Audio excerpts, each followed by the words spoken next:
We are glad to welcome you to the Lucas History Channel. Please like and subscribe if you want to see more stories like this. Enjoy your viewing. It started like any other Tuesday night. My wife, Claire, was nestled on the couch, scrolling through her phone as she half-watched a rerun of some home renovation show. I was in the kitchen, carefully arranging toppings on a store-bought pizza base. Cooking had become my solace lately, a way to feel productive in a house that felt increasingly distant. "Don't bother, honey," Claire called out from the living room. "I already ordered. It should be here soon." I paused, staring at the half-constructed pizza. "Again? We just had takeout yesterday."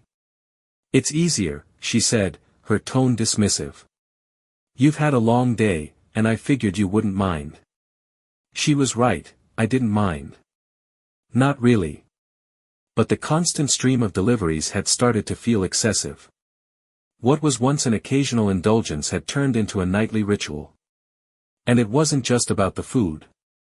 It was about the courier. His name was Jordan.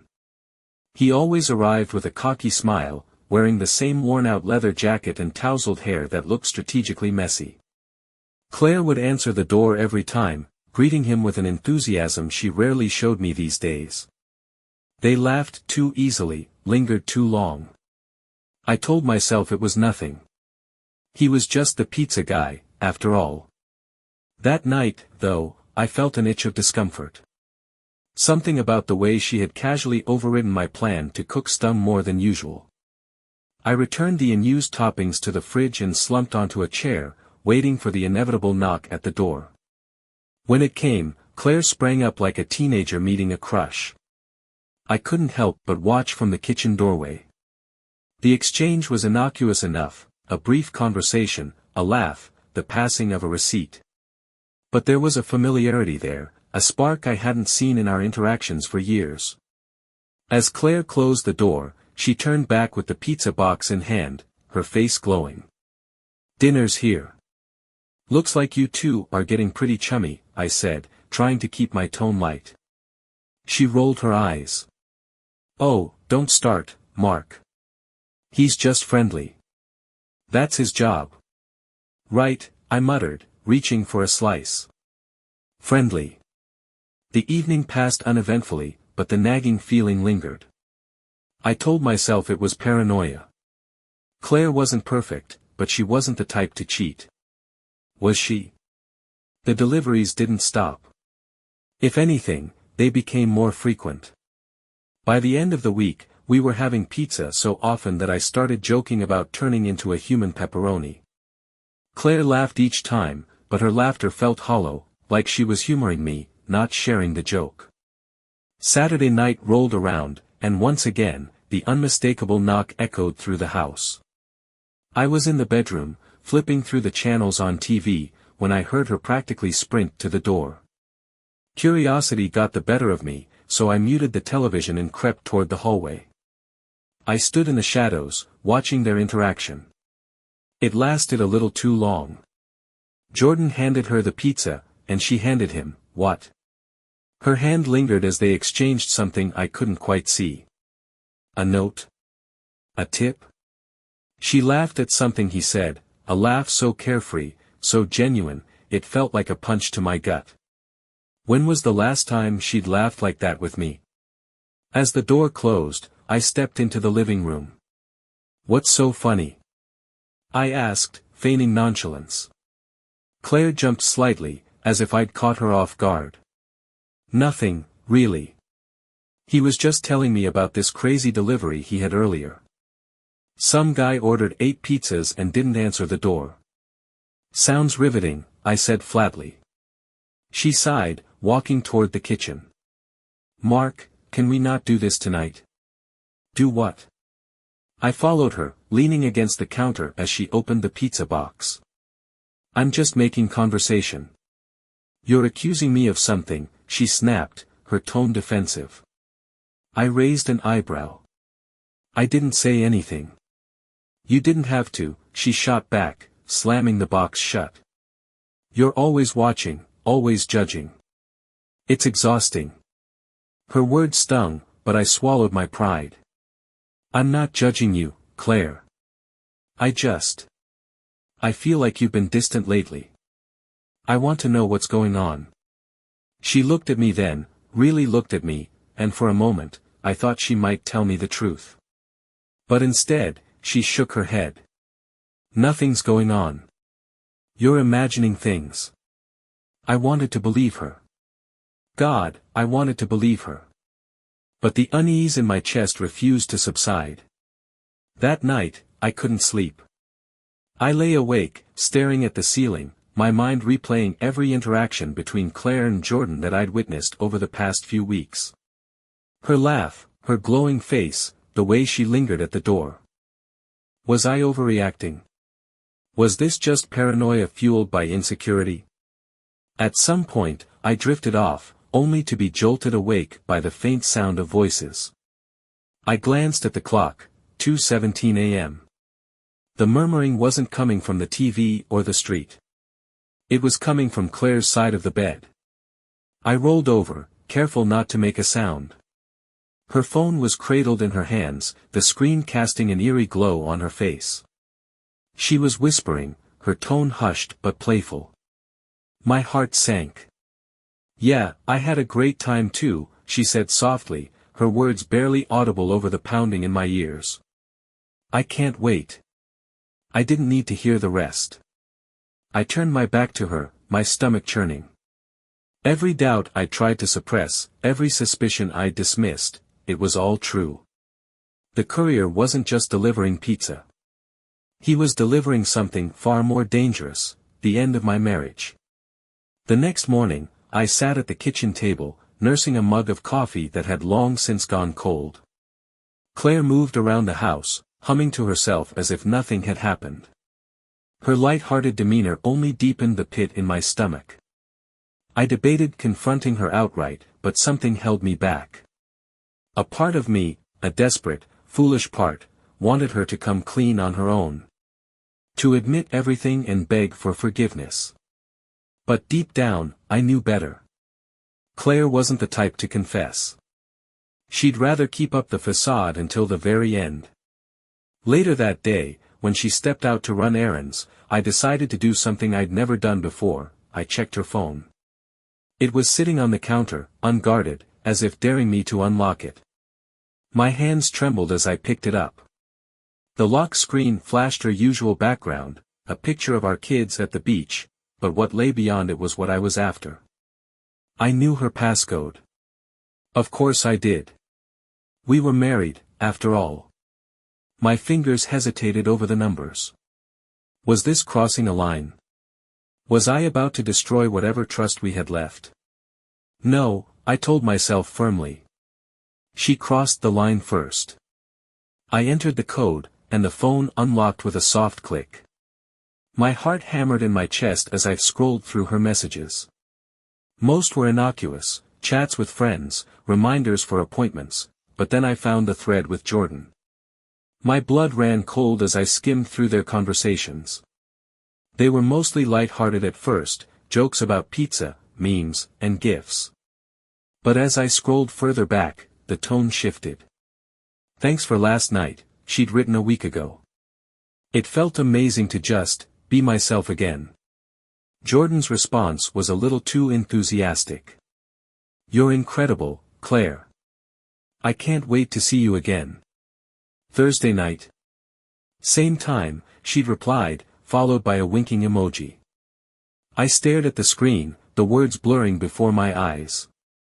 My stomach churned as I pieced together the timeline.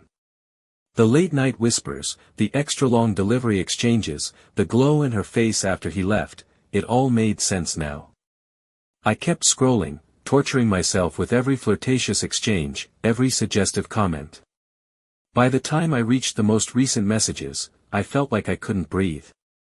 Can't stop thinking about you, Jordan had written the night before. Me too, Claire had replied, along with a picture of herself, a coy smile, tousled hair, and a neckline just low enough to send my blood boiling. When Claire returned, I was sitting in the living room, her phone on the coffee table in front of me. She walked in, carrying grocery bags, her expression cheerful. "Hey, babe," she said casually. "What are you up to?" "Waiting for you," I replied, my tone even. She froze, her eyes flicking to the phone. The color drained from her face. "Why do you have my phone? Why don't you tell me, Claire?" I said, my voice cold and measured. "Why don't you tell me about Jordan?" Her mouth opened, but no sound came out. She set the grocery bags on the floor and stood there, her hands trembling. "It's not what you think," she finally managed. I stood, my anger bubbling to the surface. "Oh, really? Because it looks like my wife has been sneaking around with the pizza guy while I've been sitting here like an idiot, trusting her." "Mark, please, let me explain." "Explain what, Claire?" I shouted, my voice cracking. "Explain how you could betray me like this. How you could throw away everything we've built for some delivery boy." Tears welled up in her eyes, but I couldn't find it in myself to care. "It wasn't supposed to be serious," she said, her voice barely a whisper. "It just happened. I felt so lost, so invisible. And he made me feel alive again." Her words sliced through me like a blade. "Alive? You want to feel alive? I've spent years trying to make you happy, Claire. Years. And this is how you repay me?" She reached out, but I stepped back, my jaw clenched. Don't touch me. I'm sorry," she sobbed. "It didn't mean anything. It was just an escape." "An escape," I echoed, the bitterness in my voice unmistakable. "From what? From me? From our family?" "I don't know," she admitted, tears streaming down her face. "I don't know why I did it. I'm so sorry, Mark." I stared at her, a hollow ache in my chest. The woman I'd loved, the mother of my children, had become a stranger. And I didn't know if I could ever forgive her. Claire sat across from me, her face streaked with tears, as if crying could wash away what she'd done. But no amount of sorrow or regret could erase the texts I'd read, the late-night whispers I'd overheard, or the image of her sending him that picture. It was all burned into my mind, a cruel slideshow on repeat. "I didn't mean for this to happen," she said, her voice shaking. "I never wanted to hurt you." "But you did, Claire," I said, my voice steady, though my insides churned. "You didn't just hurt me. You destroyed us. Everything we've built, everything we've been through, it's gone now." She reached out, desperate, her fingers brushing the edge of the coffee table as if grasping for something to hold on to. "Please, Mark. I'll do anything to make this right. We can go to counseling. I'll stop seeing him. I swear, I'll do whatever it takes." I shook my head, bitterness rising in my throat. "You should have thought about that before you invited him into our lives. Before you let him replace me." Her face crumpled, and she buried it in her hands. "I was stupid. I know that. But I love you, Mark. I've always loved you." "Love?" I snapped, my voice louder now. "Is that what you call this? Love? Sneaking around behind my back, laughing with him, sending him pictures? That's not love, Claire. That's betrayal." Her sobs filled the silence between us, but they only fueled my anger. I stood, pacing the room as the weight of the situation bore down on me. The memories of our life together, our wedding day, the birth of our children, the nights spent dreaming about our future, they all felt like a cruel joke now. I turned to her, my jaw clenched. "You didn't just cheat on me. You cheated on us. On our family. How do you expect me to forgive that?" "I'll make it up to you," she pleaded. "I'll spend the rest of my life making it up to you. Please, Mark. Don't throw us away." Her words stung, not because they convinced me, but because they highlighted how blind she'd been. She had thrown us away the moment she let Jordan into her life. I needed air. Space. Anything to escape the suffocating reality of what she'd done. I grabbed my keys and headed for the door. "Where are you going?" she asked, panic in her voice. "Out," I said sharply, not bothering to look back. "Don't wait up." The night air hit me like a slap to the face, but it wasn't enough to clear my head. I drove aimlessly, the roads blurring as my thoughts spiraled. How had we gotten here? When did things start falling apart? And more importantly, could they ever be put back together? The answer came to me as I pulled into the empty parking lot of a local park. I sat there in the dark, gripping the steering wheel as the truth settled over me. No, they couldn't. Some things, once broken, couldn't be repaired. Claire's betrayal wasn't just a mistake. It was a choice. A deliberate decision to put her desires above our marriage, above our family. And no matter how much she cried or begged, I couldn't forget that. When I returned home hours later, the house was silent. Claire was asleep on the couch, her face pale and tear-streaked. I stood there for a moment, watching her, wondering if there was any part of me that still loved her. But all I felt was emptiness. I grabbed a suitcase from the closet and began packing. The sound must have woken her because she appeared in the doorway, her eyes red and puffy. "What are you doing?" she asked, her voice trembling. "I'm leaving," I said simply, zipping the suitcase shut. "I'll be staying at a motel for now. I need time to think." "Please don't do this," she begged, stepping closer. "We can work through this. I know we can." But I shook my head, already halfway out the door. "You made your choice, Claire. Now I'm making mine." The motel was dingy, with flickering lights and a stale smell that clung to everything, but it was quiet. And for the first time in weeks, I felt a sliver of peace. I knew the road ahead wouldn't be easy. There would be lawyers, custody battles, and difficult conversations with the kids. But I also knew one thing for certain: I couldn't go back to the way things were. Claire had shattered that life, and there was no piecing it back together. The next morning, sunlight streamed through the thin motel curtains, painting the walls in a dull, washed-out hue. I hadn't slept much, but I didn't feel tired. The events of the last few days had left me hollow, drained of emotion. Yet somewhere deep inside, a small flicker of resolve began to stir. I couldn't change what Claire had done. I couldn't undo the betrayal or the humiliation. But I could decide what came next, for me, for our kids, and for the life that lay ahead. I spent the morning making calls. First, to a divorce lawyer. His voice was calm, professional, as he explained the process. Mississippi's laws on infidelity were clear, and given the evidence I had, he assured me I'd have a strong case. "Focus on what matters most," he said before hanging up. "Your kids, your future. Leave the rest to me." Next, I called my mom. She'd been looking after the kids, blissfully unaware of the storm brewing in my life. When I told her the truth, there was a long silence on the other end of the line. "Mark," she said finally, her voice heavy with sadness. "I'm so sorry. But you're doing the right thing. The kids will need you now more than ever." "I know," I replied, swallowing the lump in my throat. "Can you keep them for a little longer? Just until I get everything sorted?"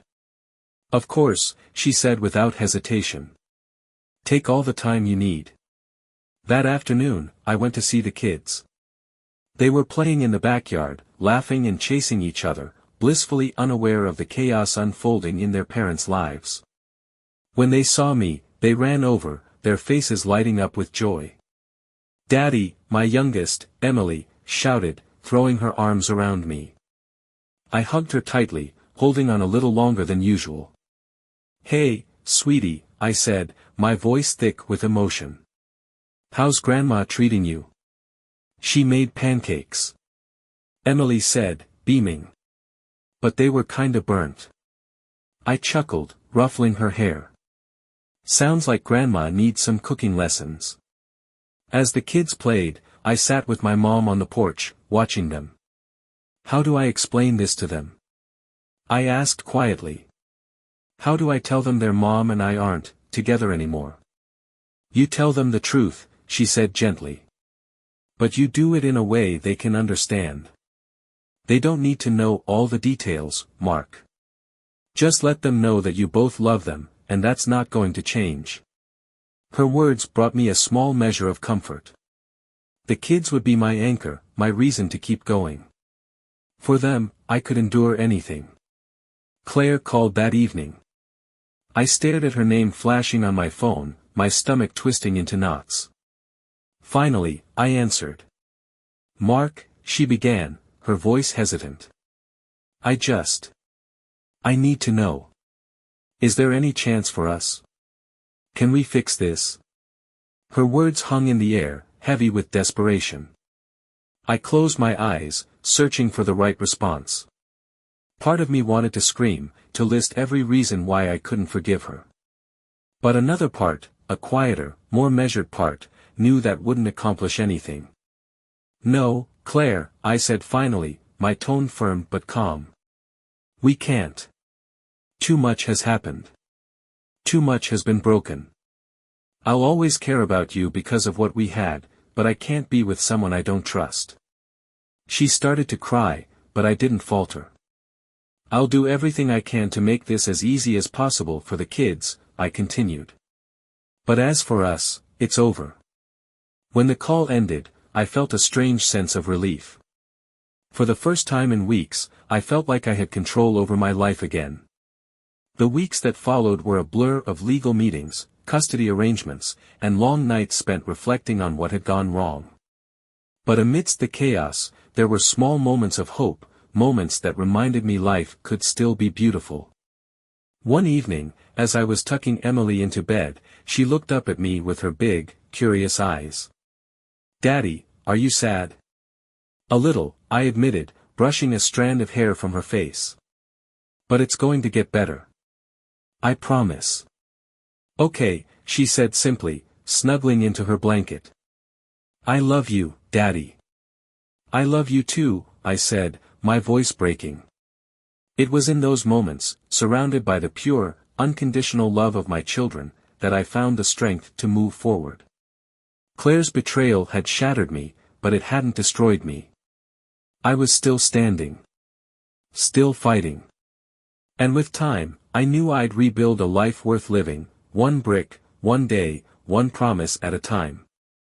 The motel was quiet, save for the faint hum of the air conditioning unit. I sat on the edge of the bed, staring at my phone. Missed calls and texts from Claire filled the screen, but I didn't have the energy to read them, let alone respond. Instead, I tossed the phone onto the nightstand and leaned back against the headboard, my thoughts heavy. I'd spent the last 10 years building a life with Claire.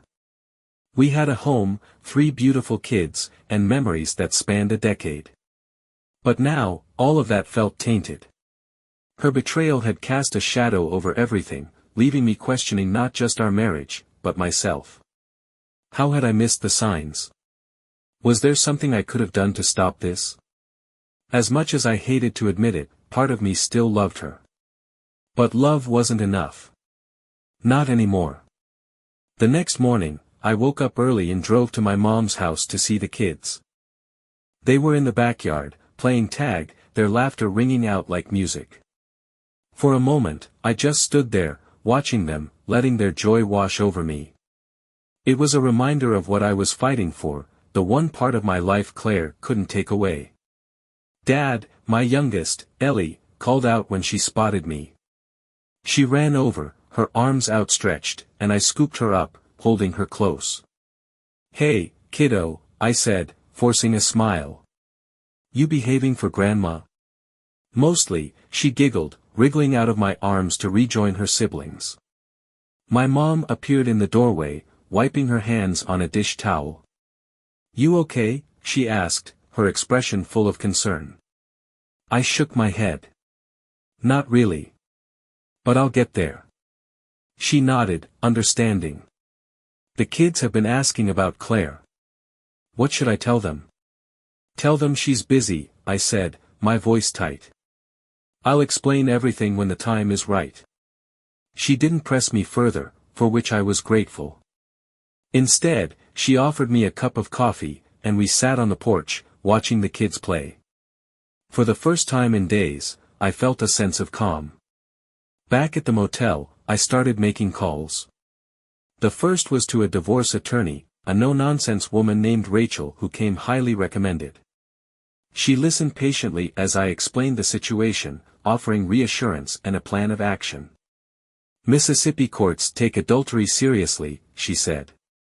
We'll make sure the judge knows exactly what happened. The next call was to my boss.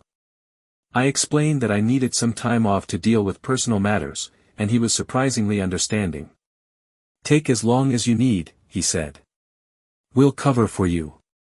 With the practicalities out of the way, I turned my attention to the emotional fallout. I started journaling, pouring out every thought and feeling onto the page. It was messy and raw, but it helped. For the first time, I felt like I was beginning to process everything. Claire kept calling, but I didn't answer. Her voicemails were a mix of apologies and pleas, each one more desperate than the last. Mark, she said in one message, her voice thick with emotion. I know I screwed up. I know I don't deserve your forgiveness, but I can't lose you. I can't lose our family. Please, just talk to me. In another, she sounded angrier, her words sharp. You can't just walk away like this. We have kids, Mark. We're supposed to fight for our marriage. Isn't that what you promised? I deleted each message without responding. There was nothing left to say. A week later, I met with Rachel at her office. She was sharp and efficient, laying out the steps we needed to take. The most important thing is to focus on the kids, she said. We'll push for joint custody, but given the circumstances, you might have a good shot at primary custody. That's all I care about, I said. I want to make sure they're okay. She nodded. We'll make it happen. As I left her office, I felt a glimmer of hope for the first time. The road ahead would be hard, but at least I was moving forward. That night, I sat in the motel room, staring at a picture of my kids on my phone. They deserved better than this mess, better than the broken home Claire and I had given them. But they also deserved a father who was strong enough to pick up the pieces and build something new. I didn't know what the future would look like, but I knew one thing for sure, I wouldn't let Claire's betrayal define me. This wasn't the end. It was a new beginning. And I was ready to face it. The divorce was finalized 3 months later. True to her word, Rachel fought hard to ensure that the judge understood the full scope of what had happened. The evidence of Claire's infidelity, from the texts to her own voicemails, painted a clear picture. The court granted me primary custody of the kids, with Claire allowed supervised visitation until she could prove stability. When the ruling came down, Claire didn't say much. She looked hollow, a shell of the confident woman I had once loved. There were no more tears, no more pleading. Just quiet resignation. Maybe she had finally realized the weight of her actions. Or maybe she just didn't have the fight in her anymore. Moving forward wasn't easy. The kids had questions, ones I dreaded answering. I kept it simple at first, telling them that Mom and Dad weren't going to live together anymore but that we both loved them very much. Natalie, my oldest, was sharp enough to see through the sugarcoating. Is it because Mom did something bad? She asked one night as I tucked her into bed. I froze, struggling to find the right words. Your mom made a mistake, I said carefully. A big mistake. But that doesn't mean she doesn't love you. None of this is your fault, okay? She nodded, but her eyes were filled with sadness far beyond her 9 years. I wish things could go back to how they were. So do I admitted, brushing a strand of hair from her face. But sometimes things change, and all we can do is make the best of it.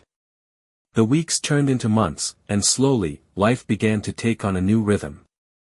I moved out of the motel and into a modest house a few miles away from my mom's place. It wasn't much, but it was ours. The kids helped me decorate their rooms, filling them with posters and toys, their laughter bringing life to the empty walls. Claire's visits were infrequent at first. She would show up late, her makeup smudged and her demeanor strained. The kids were always excited to see her, but I could tell the tension weighed on them. Over time, she seemed to pull herself together. She started arriving on time, bringing thoughtful gifts and engaging more with the kids. I didn't forgive her, not fully, but I allowed myself to hope that she might be finding her way back to being the mother they needed. One evening, after the kids had gone to bed, I sat on the porch with a beer, watching the sun dip below the horizon. My phone buzzed with a message. It was from Claire. "Thank you for not turning the kids against me. I know I don't deserve it, but it means everything to me." I stared at the message for a long time before typing a reply. They deserve both their parents. Don't let them down again. Her response came almost instantly. I won't. Life wasn't perfect, but it was better. I threw myself into being the best father I could be, showing up for every soccer game, every school play, every bedtime story. The kids became my anchor, their love and resilience reminding me that I had something worth fighting for. As for Claire, she became a shadow of our past, present, but no longer central to my world. Our interactions were cordial, focused solely on co-parenting. The wounds she'd inflicted would never fully heal, but I refused to let them define me. One day, while cleaning out a box of old photographs, I stumbled across a picture from our honeymoon. Claire and I were sitting on a beach, our faces glowing with joy and sunburn. I stared at it for a long time before tucking it back into the box. It was a reminder of what we once had, and of how much we'd lost. But it was also a reminder of how far I'd come. The next chapter of my life wasn't what I'd envisioned, but it was mine. And as I watched my kids playing in the yard, their laughter echoing through the crisp autumn air, I realized something: I was going to be okay. Because sometimes, the hardest endings lead to the best beginnings. Thank you for watching to the end. Write in the comments what you liked and what you would like to see next.